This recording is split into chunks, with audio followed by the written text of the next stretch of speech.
Hello, my name is Alejandro Palacios. This is my final project for Net-Centric. I did Uno in Python.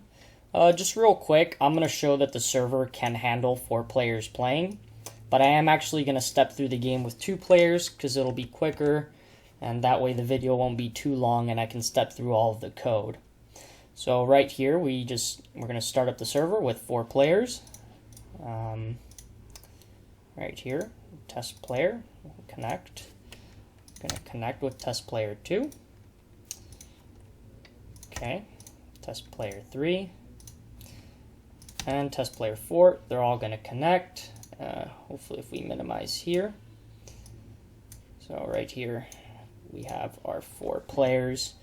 You can see that it is functional. Also, you'll have to excuse me. I'm actually a little bit colorblind, so I can't really tell the difference sometimes between red and green, but I'll do my best. So right here, you can see that it is functional and we are able to play. Oh, we don't have a card, we'll skip the turn. So yeah, you can see that it's functional with 4 players, but let's actually step through the game with 2 players. It will be easier to see what's going on. This is all running locally, but if you change the host name and use the same ports, there's no reason why it shouldn't be able to run across a different network, so long as the host is correct. So right here we have the server interface. So we have the port number. This is the port number that the server actually runs on. We have the chat port, so the chat uses a different port and is actually on a different thread. And then we have the ping port, which is UDP, and that also runs on a separate thread. So we're going to change our number of players to 2. We're going to start the server, and actually need to start up another client since we are doing 2 players. Okay, so we'll do that. These defaults can be changed, by the way. I just have them there for quick testing. So here is the name, the host that you're going to connect to, and these obviously must be the same as the server. So let's connect with test player, and then connect with test player 2. And so here we have a game between the 2. We have to essentially match either the card type, which is the number, or draw 2 to draw 2, etc., or the color. So right here we see that we can only match with that. So we see here, he played 3, so we see the 3 here. We'll do that. We can also chat. The chat is actually received on the player's turn. I was trying to get it so that it would be on a separate thread, but it was very difficult and it was giving me a lot of errors. But nonetheless, it is functional. So I say hello there. Can match the 8. You see, hi, what's up? I'm gonna send that. So right here we will reverse the player order, which since it's only 2 players, I get to go again. We'll do that again. And then we'll draw an 8. So you see that he got the message once it became his turn. So we'll do that. Oh, just real quick also, we can ping the server. So we can go ahead and ping right here. This is a UDP ping. Then we can go ahead and do that. And we'll ping from this guy too. You can see the pings are received. So right here, now we can do 5. There we go, and it seems test player 2 won. So it only pops up once. I believe this is because it's running on the same computer, but it should pop up for every client if it's run across a network. So let's close this out, and then we can take a look at the code. So essentially, if you look over here on the sort of project directory, everything is under source. I separated things into classes since this was a pretty big project and it had a lot of different moving parts. So we have the chat client, and pretty much the chat client is what handles the client-side socket stuff for the for any player. So right here we have the class, the init. So when we start client, we just create the socket, and this is the method for creating the socket. You can see it is just a TCP socket. Here we send the message. So we're actually, I actually use JSON as just a standard communication format here. So Python actually has very good support for this. You can make dictionaries into JSON and vice versa really easily with JSON dumps and JSON loads. So right here, there's the dictionary of player name and the message. And then when we receive the message, we just receive from the server, or from the socket, we receive from the server, and we just take the messages. So if we go over here to chat server, this one's a little bit bigger. So we have our init. This is a list of messages and the chat sockets, because we're actually saving a socket for each player so that we can respond to all of them. Because when you accept a connection, it creates a new socket, which will be your medium of communication between a client and a server. So right here, it's more or less the same. We create the socket.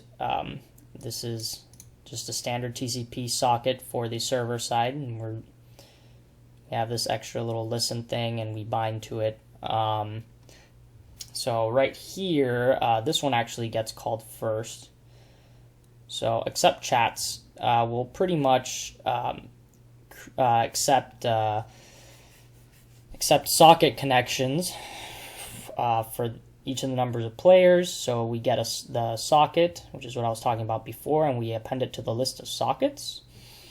And here we actually start a new thread for each client, for the chat in particular, because we're going to be receiving messages, but we don't want that to lock up everything else in the server. So we're starting up a thread for each, chat instance. And so this one does accept chat. So if we go to accept chat over here, we have this will be constantly listening, and when we receive a message, we append it to the message list, and we send the message to every single player. So you see here, we send it. So going over here, this is just the send and receive message, nothing too interesting. So right here is the client interface. So this is kind of a big class because this is like the UI and sort of all the client functionality. So what I did here is you have the main app, and this one actually just is just defines the UNO client, chat client, ping client, some other stuff that we need. But really, the moment this starts, it really just goes to the connect window class, which is just a frame. So you're automatically prompted with the connect window. And this really right here is just a whole bunch of UI stuff, which is not interesting. But really, the main thing right here is the connect. So right here we have our three sort of client classes that we use: the actual UNO client, the chat client, and the ping client. And right here, when we click the button, which it's actually up here, the self.connect. So we're waiting for other players once we click connect, and so we're just gonna get everything and create the socket join the game, and we're gonna start the Uno client game. So we'll actually look at this code more in depth, and what all of this stuff does.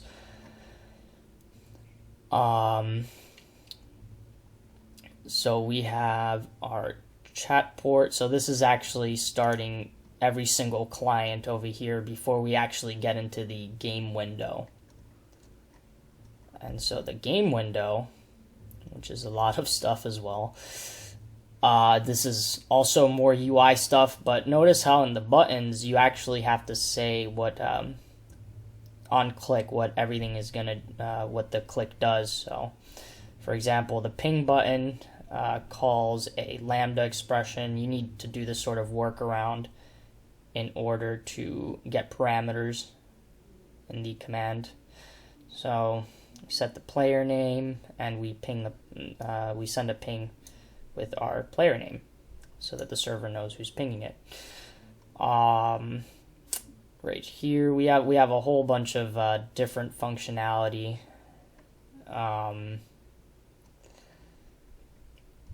So we can, for example, we can skip our turn if we don't have any cards.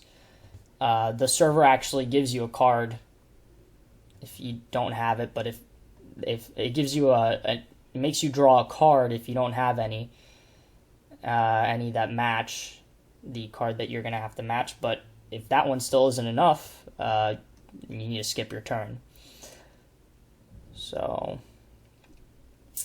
we're going to have this is the message receive. So if we go over here, this is actually I believe, well, we'll take a look at it later, but I think it might be for the chat, or there's just a lot of stuff here. So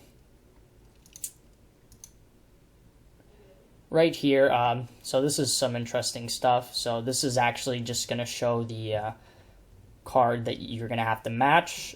This actually generates the cards that you can click on. And then actually when you draw a wild card, you're going to need to sort of match. It'll give you a prompt to decide which color you want that wild card to be. So I might have to go back and show that. So right here, this is pretty much for anyone that isn't the first player. They need to, it's sort of like a different flow because you need to wait and then you send a card, rather than just, if you're the first player, you just immediately send a card and then you start waiting. So and then right here, what this does is this will disable the card buttons if it's not your turn, so you're not able to click on them. So actually, I'm sorry, this is what that does right here. For the init turn. So if you go to generate card buttons, if we go here, we can see that it's just it's literally creating buttons for each card in your hand. And so it calls this thing called button action, and this is what happens when you click. When you click, you have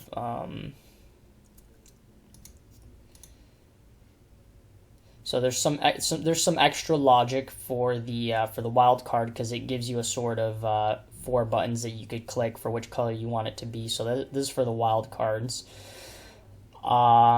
So then right here we have, this is I guess pretty simple. If it the type matches or the color matches, we get to send the card. And then that sends the card. We actually have to destroy the button because we don't want the button to still be there once we click on it, since it represents sort of putting the card on the card pile. So we get the button, destroy the button, and then we remove it from this sort of array that I have that is just has handles for each of the buttons that we generated. And then we have next turn, which will wait for our next turn. So right here, we just get a message box if we get an incorrect match. This is logic to actually skip the turn. So here on next turn, we have wait for your turn, and then we have our wait turn data, so this will pause right here, and this is just checking for a win condition. So if we won, it says that right there, else we will, it's pretty much going to go into sort of like a loop. We'll show the current card. We're going to add any cards that we may have needed to draw. So for example, like Wild 4 makes the next player draw 4 cards. Draw 2 makes the next player draw 2 cards, so that's what this is for. Or if you don't have a matching card, the server will automatically give you one, and you better hope that that's the one you need. So right here, this is show current card. So that's what we were talking about, that it shows the top card in the card pile, sort of. And this is with the sort of add draw that we get any cards that the server told us to draw. And so right here we have our init turn. So this was pretty much just changing the text if it's your turn or not in the beginning. So right here, this change card state, as I said before, just disables or enables the cards. So this doesn't wait. Let's see where this is actually used.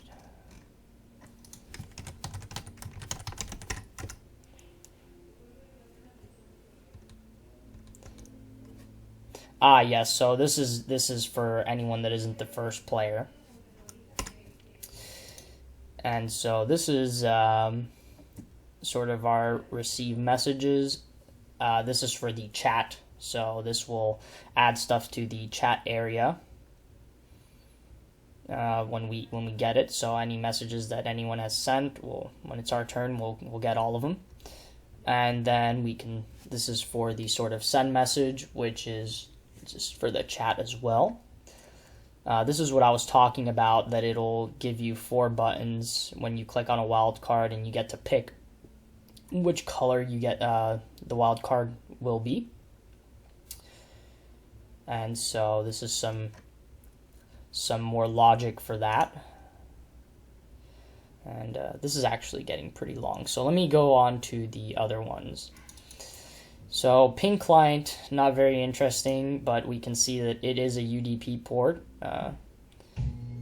So we're just sending a ping server, also not a very interesting, but nonetheless it is UDP, and we see that we are receiving a message, receiving the ping. So the server interface. So this one's a little bit shorter.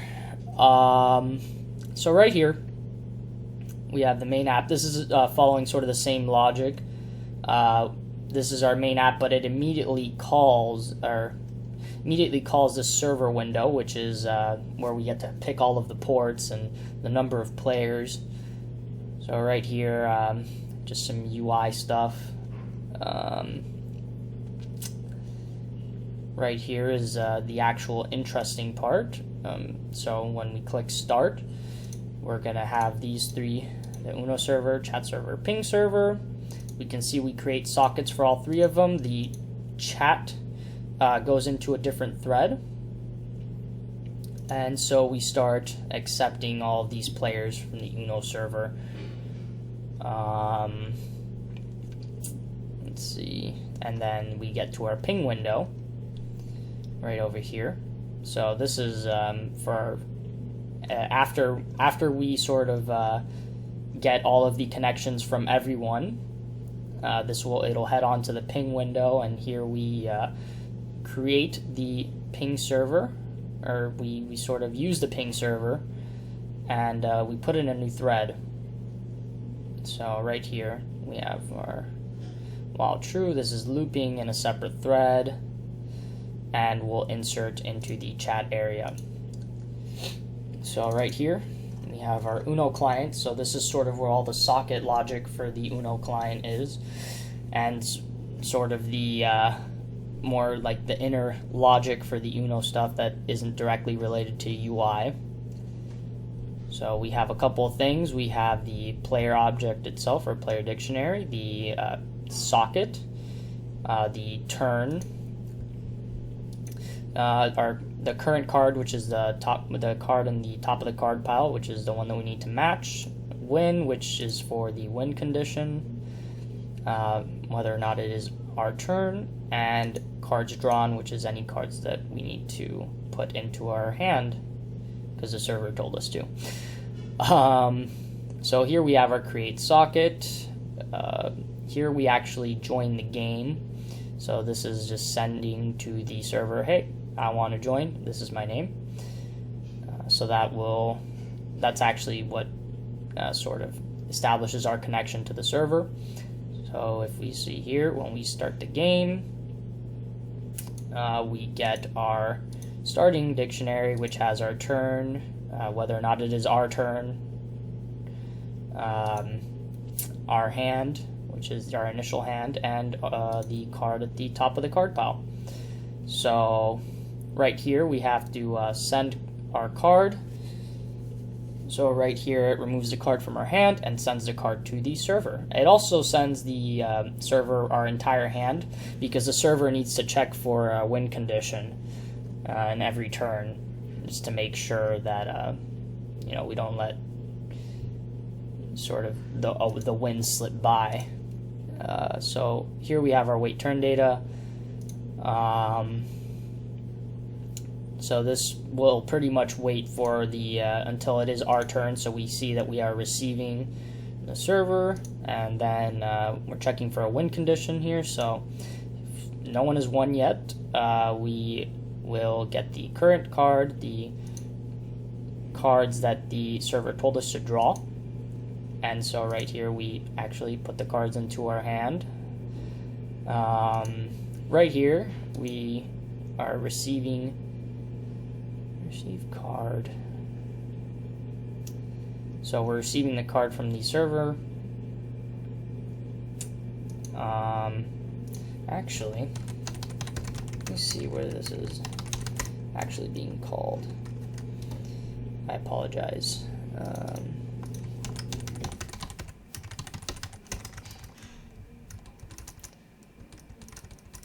So yeah, as I suspected, that is dead code that I'm going to be removing.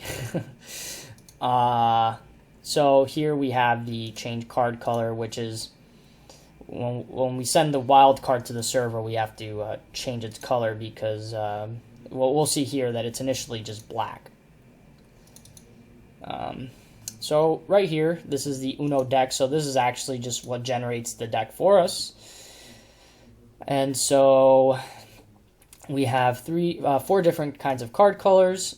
We have card types from 0 through 9, but we also have draw to, reverse, and skip. So these follow the same logic in the sense that there are the same amount of each type for each color. So we have them all just in this sort of array. We just join them together and we do the same logic for them. So we have 4 color and card colors. So we have right here 4 card and card types. So we're just adding each sort of card type for every card color, except for 0. They get 0 has less, so there's less of that. And then here again, wild and wild 4. They don't pertain to a particular card color. So, and there's a different amount of them in the deck. So we have we have 4 wild and 4 wild 4 cards. So finally, we have our Uno server. So this will handle all sort of like the socket logic for the server. And so we have our port number, which is just 0, but that gets changed. The number of players, the actual socket, this is our players array. This is the deck, which calls generate deck from the Uno deck class. We have our card pile, which is just a list of the cards that have been played The one all the way at the end is the most current card, because we just append to this whenever we receive a card. Thread list, I believe this needs to go bye-bye, but I'm not sure. I guess I'll see now. And then player index, which is the index of the current player, so we know who the next player is. So here we're just creating the socket. Over here we are accepting all of the players. So while the length of the players that we have accepted is less than the number of players, we will be accepting some. And then right here we will append to the players array. So, yeah. And after we've accepted all the players, we can start the game. This is the first card. We need to default the wild or wild 4 card to a sort of card color, because if it just so happens to be that the first card is a wild or wild 4, no one can decide what that color is.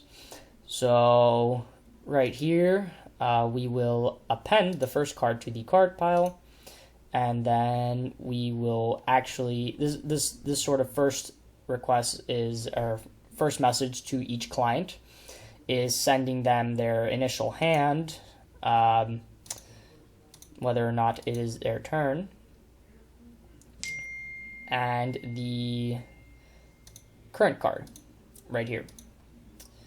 So this will be the card that they have to match, or that the first player has to match. The second player will match the first player's card. So this right here will start the game on a separate thread. So we can see that it actually calls run game. So run game right here, we'll have, this is whether or not there has been a winner yet. This is the winning player, if there is any. And so while we don't have a winner, we're going to be receiving a card from a client, and then we're going to be checking for a winner. So this is something I'll show down here. And then we're going to process the card that the client gave us, because there is specific logic for different cards. And we're going to send the turn data to the next player. So right here, and then this is obviously when the loop is terminated. We will send the winner to all of the clients. So right here, we have our receive card, which is receiving the card from the player. So we get our player, which is the next player right here. We're going to get this, the stuff. We're going to get his hand and the card that he has played. So we see we're accessing the socket through here. A lot of dictionaries. I didn't use any actual like Python objects. It's just easier for me to just use dictionaries. So we get the card that he sent us, and we get the hand, his hand. So right here, we get the type is not equal to skip turn. Yeah, so right here, skip turn is like if he skipped his turn. I just put that there in the type. So obviously that's not a card. He just skipped his turn, so we don't append that. So that is receive card, and then we're gonna go to we'll do process card first. So process card, what it does here, we have our current card, which is the card in all the way at the end of the card pile, and then we get the type and the color for that card. So right here, this is where we determine the player index, being as how skip and wild 4 can actually skip the next player. So it's better to just put all of that logic here in this method. So by default, the player index will be the next player. So this is sort of like this is the modulus of the next player by the length. So this will just wrap around the array so that we don't go out of bounds. So if we have 2 players, it'll go 0. It'll go to the first player, the second player, back to the first, second, even though this is constantly incrementing because we have this mod right here.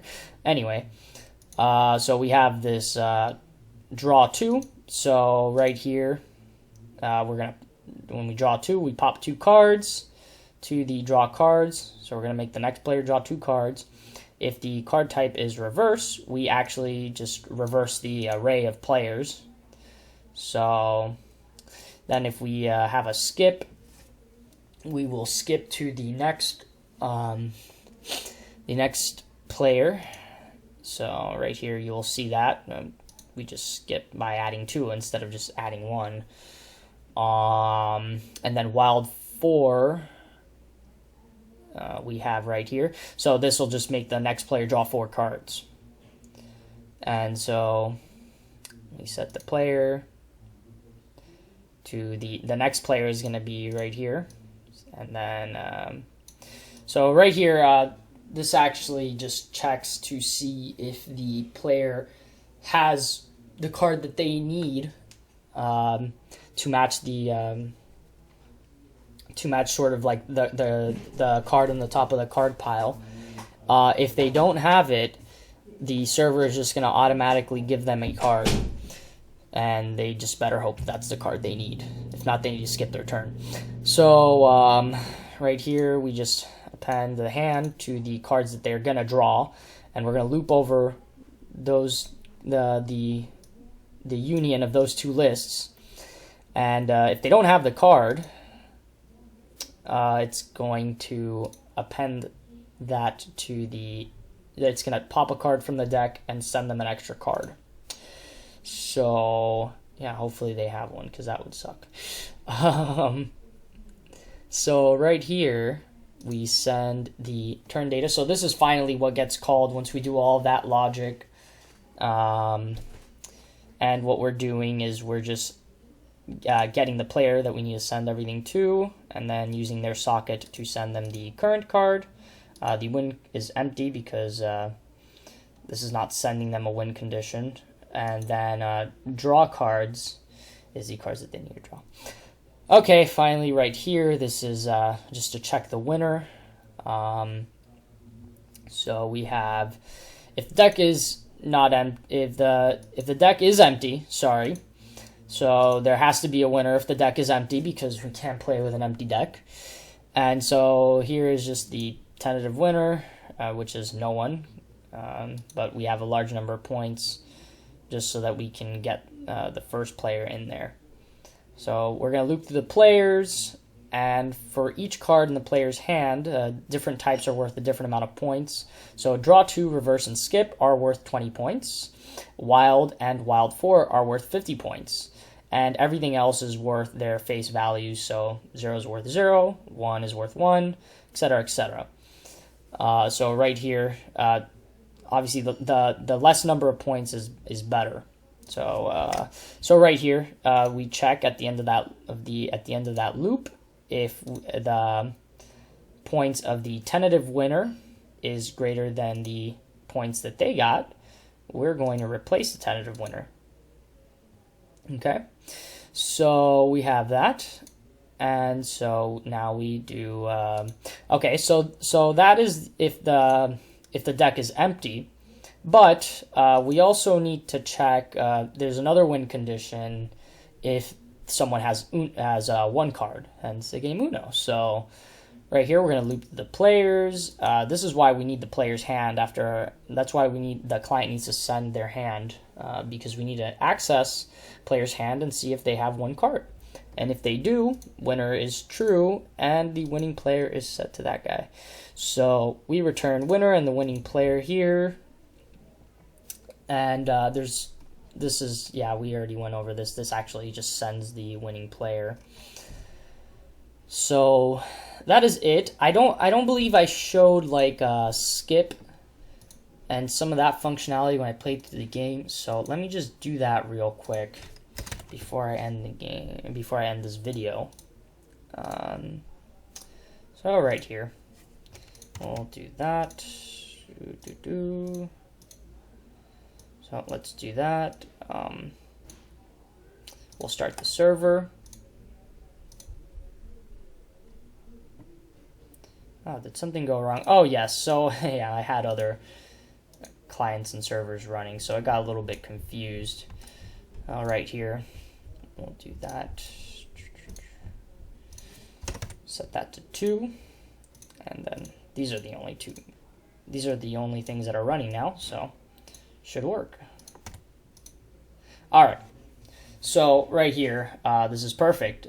Skip, we'll just get another turn since we're only playing with 2 players. Right here, so then wild, we can see that we get to choose the card color. So we get to change the card color. And I wish I could show reverse. Let's see if I can just show reverse real quick here. Oh, we need to skip our turn. And